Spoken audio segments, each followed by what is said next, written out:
There have been humans living in Minnesota longer than there have been humans living in England. That's indigenous. The population of the Americas at the time of Columbus was over 100 million people.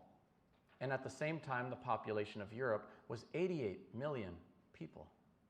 And so even today, there is a disconnect between what and how we teach as like natives are something that happened in the past, and everyone else is coming, let's start talking about, French fur traders and Zebulon Montgomery Pike and, the American flag in 1805 over at what's now Fort Snelling, without teaching about what is Bedote, that the Dakota creation story is regionally place specific to right here.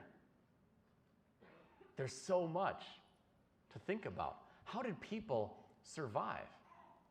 Even an Ojibwe winter wigwam, which is a double-hulled structure insulated in between with the ground dug out with big rocks, then small rocks, then clay.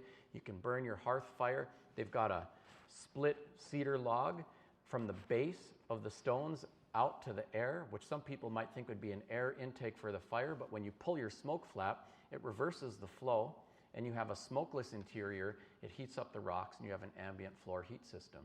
If you're the science teacher, there's an indigenous body of knowledge and way of knowing. Lots of things. So there's an effort underway, and I'd say it's an emerging effort that is growing to adjust our standards and to encourage all of us in this room to adjust our practice to deliver on the standards.